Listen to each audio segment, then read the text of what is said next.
you need to make a decision about what it is you want to do when you're making the return. Mm. There are a gazillion types of jobs out there. And if you kind of cast a super wide net, it's going to be really overwhelming. Hello. Are you thinking about returning to work after having a baby and raising your children? Let's be real. When you are pregnant and you have a baby, you love your little one, but then there comes the question that's hanging in the back of your mind of, when am I going to go back to work? And if you're on maternity leave, your manager may actually be asking you for an answer of, when are you coming back? Now, trying to navigate can feel a little bit tricky because maybe you want to keep the relationship that you have with your manager and you really want to make sure that you actually have a job to get back to. But what if you want more time? What if you want more time with your family? And what if you worry that if you take too much time out of work, that it may be a little bit too hard for you to get a great job once you're ready to return? All of these thoughts that you have, I want you to know that you're not alone. This actually reminds me of a story of Emma. So, Emma, she had been working as a high flying banker and she'd been really, really fantastic at her job. But one thing she had always also wanted was a family. And she had been struggling to conceive with her husband for a while. So when her son was born, she was overfilled with joy and excitement. However, one thing that was on her mind was that she had spent years building her reputation and really making an impact within the team, and she really wanted to keep her job and her standing in the organization. So she felt if she could return to work as soon as possible, it would really help her pick things up and just really keep moving forward. So she decided to go back to work when her son was just 4 months, hoping that he would be ready. However, when it came to it and it came to essentially going back to work, her son wasn't really coping well without his mother. And it was so painful and so hard for her to return home after being at work and realizing, oh, this really isn't working for my family. She ended up having to resign from her job and essentially give up the job that she had loved for years simply because the arrangement wasn't working well. And she wished there was another way. The impact of that is that her family lost an income for a few months, and it was really hard for them financially as their family thrived on a dual income. She decided to wait until her son was 9 months and she tried again, but this time her son was finally ready to be in nursery, and it was so much of an easier, stress-free process, and it became easier for her to do the job that she loved and to also raise her children. Now, what Emma faced is something that so many women face. It's really trying to get it right. And sometimes it can feel like you're making mistakes along the way. And that's why I'm so happy to share this interview with you, because even though you're making this decision and you might worry about making the right or wrong decision, am I taking too long? Am I too late? Am I behind? Really thinking about the timing. And I think instead of thinking about right or wrong or feeling behind, ask yourself what works best for you right now? How can you make a decision that works best for you, your family, and also your career? And that's why I'm so excited to share my interview with Stacey Delo. She is an incredible leader. She is the CEO of the Apres Group, and this is an organization that helps women re-enter the workforce after having children. It's based in San Francisco, and one thing that I find so fascinating about Stacey is that she didn't start her career being a careers advisor or working in recruitment. Actually, she was also a high-flying reporter for the Wall Street Journal, and she had a really great career. And as she was thinking about re-entering the workforce, she started to have the similar questions and thoughts and doubts and fears that you have. And she ended up discovering things that helped her find a solution that works for her and her family. And her friends would ask her questions, and then she essentially ended up building a business that would help other women on the similar journey. She's also the author of a book called Your Turn: Careers, Kids, and Comeback, a Working Mother's Guide. And this is a definite must read if you're thinking about re-entering the workforce. Let's get into this interview. I'm so excited. Here we go.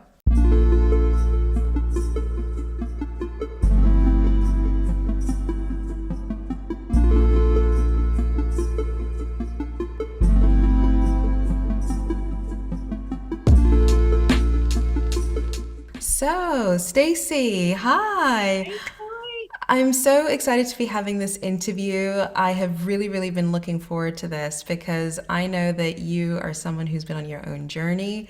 And in addition to that, I really, really love and appreciate the work that you're doing. So, can you please tell me a little bit about Apres and how that started? Sure. So thank you so much for having me. And also thank you for doing this show. I think right now it's such an important time for women as we sort of try to get out of this pandemic period. The toll it's taken on working mothers. It's just been a year. Putting resources in front of people at this point is such a valuable thing to be doing. So thank you for doing this. So I run Apres, which is a career resource for mothers returning to work after career breaks or just thinking about what might be next for them, whether it's pivoting off into something better, maybe something more meaningful or a better employer, or for those women who are trying to think about, how to navigate those early years of motherhood and career, and potentially might be even thinking about going part-time or stepping back from their career for a minute and what that might look like. So we try to help them with a bunch of tools and resources, including a job board and a lot of coaching opportunities as well. And I was a reporter for close to 10 years with the Wall Street Journal and Market Watch, covering business and financial news, largely in Northern California. And I live in San Francisco right now. And having children along the way, I negotiated a part-time opportunity at the Journal. And as I did that, I heard from a lot of my peers, how did you do that? How did you end up going part-time? How did that work for you? And I realized that there just weren't a lot of resources at the time. This was 2013. I would say it was 100 years ago because it feels like a long time ago now. But there weren't these amazing resources that exist now to help women kind of think about their career trajectory. And so I left to start a business that was focused on helping women find flexible job opportunities. And my business was acquired by Apres, and now I run that combined entity. That's amazing. What I find so interesting about your story is that some people that work in the field of helping women's careers, sometimes they started off as a recruiter or they started off in HR. What I find so interesting is that you were actually working at the Wall Street Journal and you were doing something completely different. Thinking about where you were then, did you have any fears about whether it even be possible to go part-time? Because when you share that story, I'm just thinking that I imagine for a lot of women, maybe they don't even ask or maybe they don't even know that it's even feasible, and so they think that option isn't even available for them. Right. Yeah. No, I think when we were talking earlier, a lot of people feel like that it's either this way or that way. You're either all in or you're all out.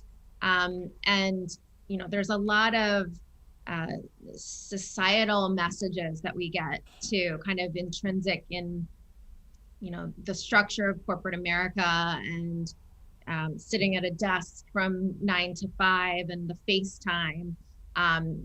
There's a lot of constructs, I would say, essentially, that have evolved to tell women that they can't. And one of them was part-time. And I sort of fell into part-time. I was raised by a mother who took 10 years off, complete career break, and then went back in a very big way as a contributor to our family and worked for 30 years running her own business. So I grew up with that model. So I knew that it could be done, could take different paths. And I saw in my maternity leave paperwork that there was an option to go back after, we call it on-ramping back in now. It has some bigger term, I would say, or a more formal term. But at the time, I didn't know that term existed. But you could come back part-time after having your baby up through 9 months post-baby. So somewhere in that time period, I was fortunate to have actual paid leave. And at some point in that time, you could say, I'm ready to come back, but I only want to come back part-time. And you could talk to your manager about it. And it was funny because a friend of mine called me and said, she had just had a baby too, and she worked there as well. And she was like, did you see this line in the maternity leave paperwork. And I was like, no, where is it? And she said, well, it's under the header of if you choose not to return. And I said, well, I never read that paragraph because I'm fully going back, but let me go read it. So I ended up talking to my manager, and she was a mother of three. And she said, oh, yeah, totally do this. And so I did it. And then at 9 months, Joy, she called me and she said, okay, it's time for you to come back full time. And I said, well, I don't know. I'm really enjoying this part time. I think I'm just going to stay this way, but you let me know what you think. And she said, all right, we'll make it work. And you know what she said? She said, I wish someone had done this for me when I was moving up in my career and having children. Wow, wow. It really makes a difference when you can find yourself a company and a team and even just a manager, because that's usually the person that you're working with directly. Whereby, if you as a mother, you're feeling, you know what, it's not the right time for my family. And first having the courage to say, actually, it's not the right time. Can we keep the part time thing going? And for them to actually say yes. And I also imagine that part of that is also the value that you've contributed to your team. So I imagine that you worked really hard and already had that relationship with your manager. Definitely. And I think that that's a really important message for everyone to take today, is to really take stock of the number of years that you have worked somewhere, the training that you have put into learning that business, the investment that you've likely put into yourself, both from an education perspective and the life experiences perspective. All of that comes to play in making you a valuable employee to somebody. And where we as women often fall short is we think no one's ever going to go for this. You know, to some degree have often heard no, right? In their lives. But if you can put together a proposal that really explains your value, you know, I say that in kind of a light way of like, well, I don't know. I was thinking of, I actually had a bullet pointed list of reasons why I was going to stay part-time and why I was still going to contribute in a big way to the company. And so you have to put that work into it as well, and think about not just what you bring to the table for the employer, but then how it's going to benefit the employer. Yes, yes. I feel as though sometimes when you are a mom, sometimes when you spend a few months, or for some women it might be a lot longer, because you've talked about women taking a much longer career break of 5 years or 10 years, like your mother. And it's the fear of, well, I'm not sure if I can even remember what value I provide or what I can even do. Like, Right. will they really, if they are, it's kind of the imagination of, well, if they're comparing me and I've been a mom and I've been away for this time and I feel a little bit as though I'm behind my peers, if they compare that to someone else who's maybe more experienced, is available full time, why would they choose me? How have you supported women that are in that kind of headspace of self doubt and struggling to figure out even if they can communicate their value? Yeah, we spent a lot of time working with women on this point exactly. And you know, we're talking about women with big educations, big experience, and you know, kind of getting back to that societal piece of they step out of the workforce and basically, um, you know, all of the talent acquisition systems and you know, often hiring managers haven't been trained to really respect those caregiving years. And so consequently, there's this huge, you know, ball of fear really that people have about being out of the workforce and then getting back in, and sometimes rightfully so. But what we spend a lot of time doing is helping women go back to what their wins are, right? So all of us have a long laundry list of wins, of things that we've done in our life that as soon as we step out of the workforce, we forget. And so what we do is we work to help you go back to a time that you were thriving and write everything down. What were you doing? Everything from where were you working? What kind of work were you doing?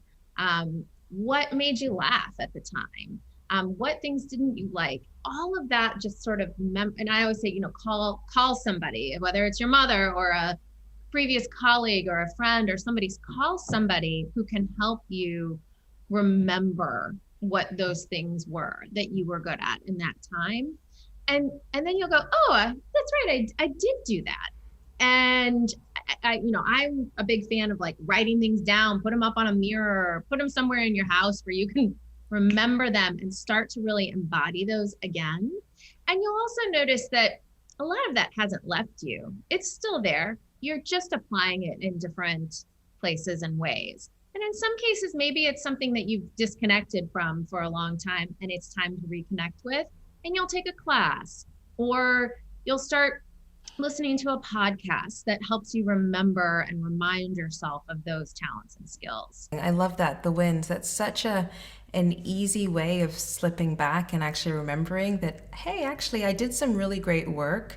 I really made a difference in my team and my company, or perhaps even in the world, depending on what kind of company you work for. And I find that wins quite interesting, because when I think about working, I don't think it really matters whether you're in business or if you're in just a role, or maybe even if you've taken your time off work. Sometimes it can be so easy to forget the wins that we're doing either on a daily basis, and we can feel more of our insecurities rather than our actual successes and our triumphs. Well, exactly. And when you're a mother, nobody's saying to you, "Great job, you did that so well." You're giving a lot of yourself and not always demanding or asking a lot of accolades in return. And it does, when you're in a work environment, it can be tough, but it can also be a place where people are recognizing your work. And a lot of the work that we do as mothers is not always recognized maybe in the way that it should be. So, what would be, let's say, the areas where you feel women struggle the most when they're thinking about returning to work? Because I can imagine a mom, whether she's been on maternity leave, for example, in the UK, I was learning that on average, every year, 55,000 women lose their job after they announce that they're pregnant, it just blows my mind, because it's not even supposed to legally happen, and yet companies try and find loopholes. So, and that doesn't even include what happens to women after they try and return from maternity leave, or they take a few years out. And it really got me wondering, what do you feel is the biggest challenge that women face when they are trying to get back to work, since you work with women that are essentially doing that? So one of the biggest challenges is, finding employers that don't have a bias toward career gaps. That's a big challenge, unfortunately, right? I think it's getting better. It's changing. We spend a lot of time educating hiring managers and companies that we talk to about the transferable skills that women gain when they're caregiving for other people. And this can be caregiving for children, or it could be caregiving for a parent, or a sibling, or a spouse, or a partner. The act of caregiving teaches us all sorts of empathy, active listening skills, good communication skills, organization. And those are great things that employers need that are often very difficult to teach. So we want to see more employers really embracing that as a value. The other thing we see women really struggling with is you need to make a decision about what it is you want to do when you're making the return. There are a gazillion types of jobs out there. And if you kind of cast a super wide net, it's going to be really overwhelming. So if you can get really clear on why you're going back, maybe it's financial, maybe it's for meaning, maybe it's because you want to model to your children the importance of a mother working. Maybe it's just because you really like working and you're interested in it. Whatever it is, you get clear on that first, and then you can start to take the many steps that it takes to get a job, right? Getting a job in general takes a lot of work, regardless of whether you're coming back from a career break or not. It's just, if you've got that break, you need to be able to tell and communicate someone why you're coming back, and then why it's this job that you're interested in. I think the why is really, really, really important because it's one of those things that when you're getting the rejections, it can really help to keep you moving forward. Like, what's the point? How, this isn't working. Why am I trying to get into this industry? Maybe I should just give up, and just really remembering the why. And also with your children as well, Mm-hmm. really seeing you pursue that. And I think that's actually one of the things that you talked about, which is sometimes a thing that we might forget to discuss with our children, which is why we're working. So do you have any thoughts on that? I thank you for bringing that up. That is one of my favorite messages to people, really, is that, you know, I feel like when I was growing up, it was like my parents went to work, and, then everyone came together for dinner or whatever it was, but it wasn't like we really got to see them working. I had a different model, because then when my mother went back, we really talked about why she was going to work. But it's just something that I feel like we don't do enough of. I myself am the mother of two children. I have an 8-year-old and a 10-year-old. Oh, magical. It's a good age, as I like to say. They dress themselves and can put toast in the toaster. We're out of that running after the toddler phase, which I know that you are in right now. Yes, getting ready to potty train. Oh, good. Yeah. 8 and 10 has its own challenges, as I've learned. Each phase has its own fun experiences and challenges. But again, they're a lot more self-sufficient than they were. And that our children, in a way, this last year has really given them a sampling of the kind of work that their parents are doing, because they've really been with us the whole time. But when I published my book, I took my kids to a lot of my talks. They can recite a lot of my talks now as well. And I took them to the opening book party and whatnot, because I felt like it was really important for them to understand the reasons that the things that take me away from them and that I choose to focus on have value to me and to my family and to them ultimately. And that it's not just, it takes away that mystery of, why isn't mom or dad, why aren't they spending more time with me? It really helps them understand and relate. And then I think, probably contributes to their own ideas around work too. Yes, that's awesome. That's awesome. It reminds me of my daughter, because I think I was mentioning that my daughter, she sees, because for her, she's so young, and I guess a lot of people talk about some children that are really young at this age as COVID babies, because they may not remember a time when mom and dad actually went to an office and actually left to come back. And even just now, I was saying, okay, do you want mommy to stay with you? Or do you want mommy to go to work? She says, go to work. Oh, that's hilarious. So she's just having pastors, mommy, go to work. I was like, okay, thanks. So yeah, but that's fantastic. So I really enjoyed having this conversation with you. And I know for sure that women will just be thinking, oh my gosh, I really need to learn more. So you've got your book, which I think is a really great resource. And is there anything else, anywhere else that women can go to essentially learn more? Yeah, everyone's invited to come to, it's apregroup.com. And you can click start here and just sign up for our newsletter. It's a really easy and very free way to start to collect some ideas about what might be next for you in your career journey. Amazing. Fantastic. So yes, definitely check out apregroup.com, and also make sure you definitely go and buy Your Turn: Careers, Kids, and Comebacks, a Working Mother's Guide. It's a definite must have, whether you are thinking about having children and you're starting that journey and you're really starting to plan that, or you're simply returning to work, a definite must have. So Stacey, thank you so much for your time. I'm so grateful. And and that's it. Thank you so much for watching this interview. We hope you enjoyed it. If you did, give it a thumbs up and share it with a friend you know would like it too. I would love to know, what's your biggest takeaway? So leave a comment below. Amazing thing is if you enjoyed it, there are so many more interviews just like this. If you'd like to get access to more interviews, click the link in the description box so you can sign up and get full access to the exclusive Rise Up Mama online show. You'll not only get the interviews, you'll also get resources that'll make it easier to achieve your career aspirations whilst raising happier kids. Speak soon.